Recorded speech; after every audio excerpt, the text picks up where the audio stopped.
L'échographie cardiaque est pour nous le prolongement de l'examen clinique. À l'échographie cardiaque, on va pouvoir voir énormément de choses. Tout d'abord, on va pouvoir voir le cœur se contracter. Et vous le savez, certaines maladies cardiovasculaires peuvent entraîner, comme après un infarctus par exemple, un défaut de contraction d'une partie du cœur. On va pouvoir le voir et le quantifier. C'est un examen aussi très utile pour évaluer les valves. Les valves, valve aortique, valve mitrale, sont des sortes de portes entre les cavités cardiaques qui s'ouvrent pour laisser le sang passer et qui se referment pour empêcher que le sang revienne en arrière.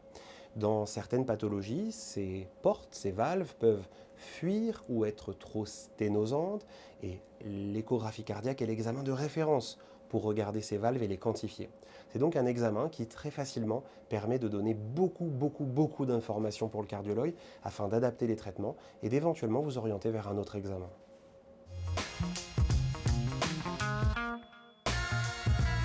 L'échographie cardiaque est en pratique réalisée de façon très fréquente pour de nombreuses indications, mais je vais vous citer les principales indications en routine. La première, et probablement la plus fréquente, est celle de l'évaluation du ventricule gauche. Le cœur, finalement, c'est plutôt simple, c'est un ventricule gauche qui se contracte pour éjecter du sang vers le reste du corps. Et chez certains patients, il y a un risque de ce que l'on appelle l'insuffisance cardiaque. L'insuffisance cardiaque, c'est le fait que le cœur se contracte un peu moins bien et de ce fait, les patients peuvent avoir de l'essoufflement, peuvent avoir de la fatigue, voire même de l'œdème au niveau des jambes et prendre du poids. L'échographie cardiaque va nous permettre de mesurer de façon très précise la capacité de contraction du cœur. Vous entendrez le terme de fraction d'éjection quand vous viendrez faire votre échographie cardiaque. Cette fraction d'éjection, c'est pour nous le paramètre pour évaluer à quel point le cœur se contracte bien. Une deuxième indication très fréquente, ce sont les valvulopathies, les maladies des valves cardiaques. Les valves cardiaques, qu'est-ce que c'est? On en a déjà un tout petit peu parlé, mais c'est vraiment important de le répéter. Ce sont comme des portes qui se situent entre les cavités du cœur, entre l'oreillette gauche et le ventricule gauche. On a la valve mitrale, entre le ventricule gauche et l'aorte, la valve aortique, peu importe. Ces valves, c'est des portes qui doivent bien s'ouvrir, bien se fermer. Si elles ne se ferment pas correctement, si elles restent un petit peu ouvertes, on va appeler ça une fuite. Fuite mitrale, fuite aortique, ce fameux souffle cardiaque dont vous avez peut-être entendu parler. Si on a une porte qui ne s'ouvre pas complètement, mais seulement de façon limitée, on parle de rétrécissement. Le grand classique, vous en avez peut-être déjà entendu parler, c'est le rétrécissement aortique. Dans toutes ces situations de maladie de la valve, en échographie, on va pouvoir voir les flux de sang qui passent au niveau de ces valves, on va pouvoir voir si elles vont dans le bon sens et les quantifier. L'échographie cardiaque est l'examen de référence pour évaluer les valvulopathies. Et donc si votre médecin vous a parlé d'un souffle au cœur, l'échographie cardiaque va permettre de préciser de façon extrêmement détaillée ce souffle et de savoir si oui ou non il y a une indication, d'abord à un simple traitement médical, des comprimés par la bouche, ou à un traitement interventionnel, une véritable chirurgie cardiaque, ou des gestes dits percutanés où on passe par l'intérieur des vaisseaux et donc moins lourds, de plus en plus fréquents. Enfin, une dernière indication à aborder avec vous, c'est les patients qui ont eu un infarctus. Des patients qui fument, qui ont du diabète, du cholestérol et qui ont fait un infarctus, c'est-à-dire qu'il y a une partie du cœur qui a nécrosé, qui ne fonctionne plus correctement. L'échographie va permettre de visualiser cette zone et de voir comment cette zone se contracte moins directement et de le quantifier. Cela fera partie, c'est un point important, du suivi. Dans notre compte-rendu d'échographie cardiaque, nous préciserons de façon détaillée au décours de l'infarctus la zone qui se contracte moins bien. Et quand vous reviendrez faire une échographie cardiaque, que ce soit chez nous ou chez votre cardiologue de ville, c'est tout aussi bien sûr, on pourra comparer l'évolution de la contraction et c'est un outil indispensable dans votre suivi. Donc ne soyez pas étonnés d'avoir une échographie cardiaque tous les 6 mois à 1 an. Le fonctionnement de l'échographie cardiaque est extrêmement simple et c'est probablement l'une des imageries les plus anciennes. On utilise ce que l'on appelle les ultrasons. En des mots simples, la sonde d'échographie cardiaque va être capable, qu'on pose sur le thorax du patient, va être capable d'envoyer des ultrasons à travers le corps du patient, à travers votre corps. Et puis lorsque l'ultrason touche le cœur, la zone que l'on veut étudier, elle renvoie, on parle de réverbération, l'ultrason qui est de nouveau entendu par la sonde d'échographie. Ce que je veux que vous entendiez surtout, et c'est l'élément le plus rassurant, c'est que ces ultrasons n'entraînent absolument aucune conséquence sur le corps. Vous pouvez avoir une échographie pendant 2, 3, 4 heures, ce n'est pas le but, l'échographie dure une quinzaine de minutes, mais cela n'a aucune incidence sur le corps. Contrairement à d'autres examens, nous parlerons sur d'autres vidéos du scanner, scanner cardiaque, scanner thoracique. Le scanner, tout comme la radio des poumons, est une technologie différente qui envoie des rayons X qui traversent le corps et qui ne sont pas sans risque, puisqu'il y a un risque de modifier un petit peu les cellules, et si on est trop irradié, cela peut entraîner un risque de cancer. Vous arrivez le jour de l'échographie cardiaque, il n'y a rien de particulier à faire en amont, vous n'êtes pas obligé d'être à jeun ou quoi que ce soit, aucune particularité, ça c'est pour les échographies abdominales. Échographie cardiaque, venez comme vous êtes. Vous êtes en salle d'attente, on vous appelle et on vient vous allonger sur une table comme sur laquelle je suis assis actuellement pour cette vidéo, une table où vous êtes allongé et où on va vous mettre 3 petits patchs, ça ne fait pas mal, c'est des petits patchs d'électrocardiogramme capables d'écouter l'activité électrique du cœur. C'est très intéressant pour nous car l'activité électrique du cœur va alors être directement rattachée à notre machine d'échographie cardiaque, et ce qui signifie que quand on regardera votre cœur à l'échographie, se contracter, les valves s'ouvrir, se fermer, on aura en simultané l'information du courant électrique, et donc nous, ça nous donne encore plus d'informations, ça nous permet d'encore mieux comprendre les choses. Nous allons vous demander de vous tourner sur le côté gauche. Pourquoi? Parce que le cœur est alors un peu plus plaqué contre la cage thoracique et ça nous donne de meilleures images. On voit encore mieux votre cœur. Vous êtes sur le côté gauche, le bras gauche sous la tête, comme si vous étiez à la plage. Moi, c'est ce que je dis souvent aux patients. Et on vient poser la sonde au niveau du thorax. C'est un petit peu frais, ça ne fait pas mal du tout. L'examen dure environ une quinzaine de minutes et pendant ces 15 minutes, on tourne tout autour du cœur pour faire plein d'images, plein de photos de votre cœur et on le regarde sous toutes les coutures. Pendant l'examen, on peut discuter avec vous, mais on ne vous donnera pas de résultat immédiat. On est en train de finir notre examen, mais c'est à la fin des 15 minutes que là, nous vous donnerons le résultat global, puisque c'est important pour nous de faire la synthèse et c'est seulement à la fin de notre examen qu'on a une idée précise pour pouvoir vous l'expliquer.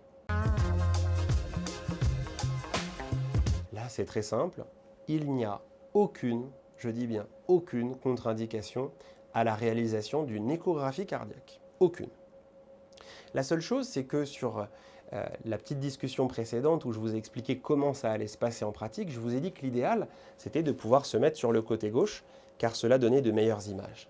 Chez certaines patientes, certains patients, il est très compliqué de se mettre sur le côté gauche. On peut avoir des douleurs dorsales, d'épaule, du flanc, de la hanche, qui limitent le fait de se mettre sur le côté. Pas d'inquiétude. On s'arrange toujours, on peut faire cet examen alors que le patient est sur le dos, sur le côté. On est habitué à réaliser cet examen chez des patients qui ont des douleurs dorsales, d'épaule et pour lesquels la position n'est pas toujours simple. Donc surtout, si vous avez des douleurs, vous ne vous inquiétez pas et il faut nous le dire. Mais finalement, qu'est-ce que l'échographie cardiaque ne voit pas? Finalement, plusieurs choses. Tout d'abord, les coronaires. En échographie cardiaque, on ne voit pas les coronaires. Mais alors, qu'est-ce que c'est que les coronaires? Les coronaires, ce sont les artères du cœur. Ce sont des artères qui sont autour du cœur. C'est pour ça d'ailleurs que ça s'appelle des coronaires. C'est une couronne, comme une couronne qui vient autour du cœur et qui vient apporter aux muscles cardiaques du sang riche en oxygène. Vous le savez, quand je fais un infarctus, j'ai une occlusion, une de mes artères coronaires est bouchée. Je suis incapable de voir cette coronaire à l'échographie cardiaque. Les deux examens qui pourront le faire sont tout d'abord le coroscanner. C'est un scanner cardiaque des coronaires. On en reparle dans une vidéo sur le site, ce qui va vous permettre de comprendre, si on vous indique à ce coroscanner comment il se déroule. Deuxième possibilité, la coronarographie, qui est un autre examen invasif qu'on garde en dernière ligne, car permet également de traiter l'occlusion coronaire en mettant en place un petit ressort, un stent dans l'artère. Une autre entité que l'échographie cardiaque ne voit pas bien, c'est l'intérieur du muscle cardiaque. En fait, on voit l'extérieur du muscle cardiaque, on le voit se contracter, on l'a discuté tout à l'heure ensemble, mais je n'arrive pas à voir l'intérieur du muscle et à voir si c'est de la fibrose, si c'est de la nécrose d'infarctus, si ce sont des dépôts d'amylose cardiaque, peut-être un mot que vous entendrez évoqué par votre praticien. Là, on a besoin d'un examen différent de l'échographie, c'est l'IRM cardiaque.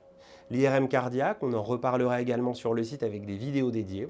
Dans certains cas, à la fin de l'échographie, on doit aller voir ce qu'il y a dans le cœur. On parle de caractérisation tissulaire, on essaye de caractériser, de définir le tissu du cœur. Et là, le patient est allongé et on utilise différentes séquences qui vont permettre de voir directement l'intérieur du cœur, des zones d'infarctus, de fibrose, etc. Vous le comprenez? C'est ce que l'on appelle l'imagerie multimodale. L'échographie, l'IRM, le scanner, et en fonction de la question clinique que votre médecin, généraliste, cardiologue se pose, on aura une réponse adaptée. Parfois, on aura besoin, à la fin de l'échographie, de compléter d'une IRM ou d'un scanner pour arriver au bout de la question et donner une réponse claire. Donc là, nous sommes sur une vue d'échographie sur le ventricule gauche qui est ici. Là, vous voyez la valve mitrale qui s'ouvre et qui se ferme, les portes dont on parlait tout à l'heure. Et je vais pouvoir voir ici la contraction du cœur. Vous voyez cette zone, hop, qui vient se contracter pour chasser le sang du ventricule gauche vers l'aorte.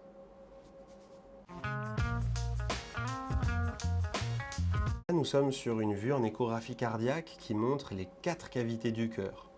L'oreillette gauche, le ventricule gauche, l'oreillette droite et le ventricule droit. Notez ici l'ouverture et la fermeture de la valve mitrale. Regardez comme on la voit bien. Elle s'ouvre, elle se ferme, elle s'ouvre, elle se ferme. Les portes dont on parlait tout à l'heure, on peut donc ici très bien voir que cette valve, elle est complètement normale, elle s'ouvre et se ferme normalement. Le ventricule gauche, on peut y voir la contraction. Vous voyez le mouvement de contraction ? Si ce patient avait un infarctus de cette partie du cœur, ça se contracterait moins bien et je pourrais le voir. Enfin, petite particularité chez ce patient, vous voyez la zone ici blanche, ça correspond à la sonde de pacemaker. C'est un patient qui a une sonde de pacemaker dans le ventricule droit. Ça permet de rappeler que le pacemaker n'est absolument pas une contre-indication à la réalisation de l'échographie cardiaque.